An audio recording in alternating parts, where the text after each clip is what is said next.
Magandang oras po. Tayo po ay magkaroon ng pagbubulay-bulay mula sa salita ng Diyos. Pinamagitan ko po ang ating pagbubulay-bulayan ng mga tanda ng kapanahunan. Ang ating pong teksto ay matatagpuan sa kabanatang 24 ng Mateo, nagsisimula sa talatang 32 hanggang 35.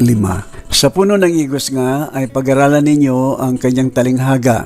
Pagka nananariwa ang kanyang sanga at sumusupling ang mga daon, ay nalalaman na ninyo na malapit na ang tag-araw. Gayon din naman kayo, pagka nakakita ninyo ang lahat ng mga bagay na ito, ay talastasin ninyo na siya'y malapit na, nasa mga pintuan na nga. Katotohanan sinasabi ko sa inyo, hindi lilipas ang lahing ito hanggang sa maganap ang lahat ng mga bagay na ito. Ang langit at ang lupa ay lilipas, datapot ang aking mga salita ay hindi lilipas. Sa Lucas Kabanatang 21, ganito po sinasabi, datapot kung magpasimulang mangyari ang mga bagay na ito, ay magsitingin kayo at itaas ninyo ang inyong mga ulo, sapagkat malapit na ang pagkatubos ninyo. At sinalita niya sa kanila ang isang talinghaga. Masdan ninyo ang puno ng igos at ang lahat ng mga punong kahoy. Pagka nagdadahon na sila, ay nakikita ninyo at nalalaman ninyo sa inyong sarili na malapit na ang tag-araw. Kung hindi naman kayo, pagka nakita ninyong nangyayari ng mga bagay na ito, talastasin ninyo na malapit na ang kaharian ng Diyos. Pagpalain naman ng Diyos ang kanyang mga salita sa ating puso. Tayo po'y saglit na manalangin. Amang Diyos na nasa langit, nagpapasalamat po kami at malaya namin ang pag-aaralan, mapagbulbulayan ng mga salita. Tulungan kami Espiritu Banal upang maunawaan po namin at maging kapagkipakinabang po sa amin ito at magbigay puri sa inyong pangalan. Ito po ang aming panalangin na may pagpapasalamat sa pangalan po ng aming Panginoon Jesus. Amen. Ang Estados Unidos ng Amerika at ng bansang Europa ay may 4 na bahagi ng kapanahunan na tinatawag na Spring,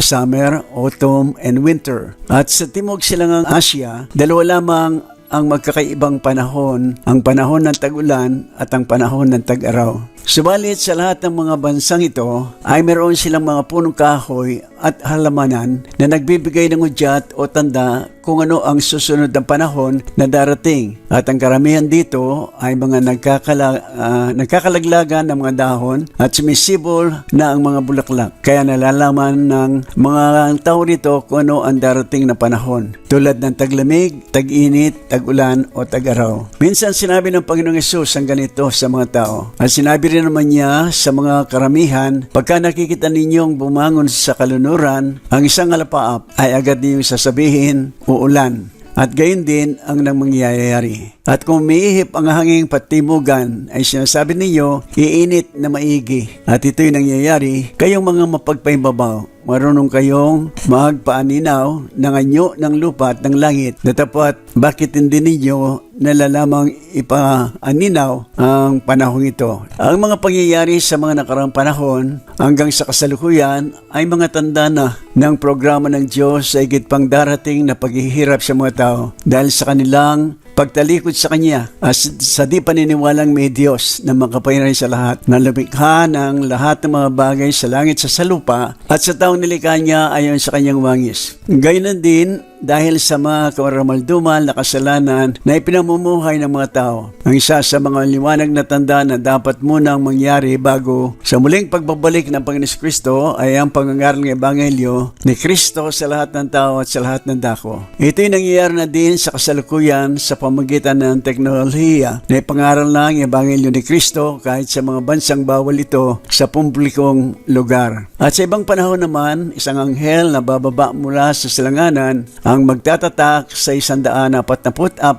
mga udyo ang gagawa nito. Sa Apokalipsis, Kabanatang 7. Ngayon, dahil sa mga tandang ito na nagbibigay na ng udyat o tanda, sa palapit na palapit ang programa ng udyo sa mga tao dito sa mundo, ano ang dapat na ugaliin ng mga tunay na Kristiyano, kundi ang lubusang pagpapasakop, pagsunod, pagtalikod sa mga bagay na ng mga mundo, pagmamahal na gawin ang buong kalooban niya hanggang sa panahon na itinakda niya sa bawat isa. Sa gayon, wala nang pagsisisi sa harapan niya sa darating ng mga panahon at sa dulo nito ay ang gantimpalang kabayaran ayon sa ipinangako ng Diyos sa mga nagsisisunod sa kanyang dakilang kalooban. At sa mga mahal nating kababayang Pilipino, panahon na upang lumapit sa Panginoon Kristo at magtiwala sa Kanya na siya lamang ang tanging makapagliligtas at Panginoon sa Kanya sa galit na darating. Bagamat hindi nakalulugod sa Panginoong Diyos ang kamatayan at kapahamakan ng masama ayon kay Ezekiel sa Kabanatang 18, talatang 23, gayon may nais niyang dumating sa tao ang pagsisisi ng kasalanan. Kalawang Pedro 3:9 at dumating sa kaalaman sa katotohanan, unang Timoteo 2:4. Kung kaya't gayon na lamang ang pagsusumamo ng mga nakakaalam sa katotohanan kung paano ang payak na paraan ng kaligtasan upang may bahagi ito sa lahat ng mga tao, lalong-lalo na sa mga mahal nila sa buhay, upang hindi mapapahamak sa walang hanggang kapahamakan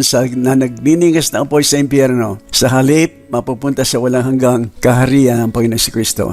Ang sinasabi ng Panginoon sa ating teksto, kung ang mga tao ay matatalino, kung anong klaseng panahon ang darating sa kanilang mga bayan, lalo sa mga bagay sa kapaligiran, dapat silang maging matalino din at unawaan ng mga panahon at makapaganda sa galit na darating. Sa unang Tesalonika, Kabanatang 5, simula sa talatang 1 hanggang 11, sabi po ng Biblia, datapot tungkol sa mga kapanahunan at ang mabahagi ng panahon, mga kapatid, hindi ninyo kailangan na isulat ko pa sa inyo ang anuman, sapagkat kayo rin ang mga lubos na nakakaalam na ang pagdating ng kaarawan ng Panginoon ay gaya ng magnanakaw sa gabi. Pagka sinasabi ng mga tao kapayapaan at katiwasian, kung magkagayoy, darating sa kanila ang biglang pagkawasak na gaya ng pagdaramdam sa panganak ng babaeng nagdadalang tao at sila hindi makatatanan sa anumang paraan. Ngunit kayo mga kapatid ay wala sa kadiliman upang sa araw niyon ay masubukan kayong gaya ng magnanakaw sapagkat kayong lahat ay pawang mga anak ng kaliwanagan at mga anak ng araw. Tayo hindi ng gabi ni ng kadiliman man. Huwag na tayong mga tulog gaya ng mga iba, kundi tayo magpuyat at magpigil, sapagkat ang nangatutulog ay nangatutulog sa gabi,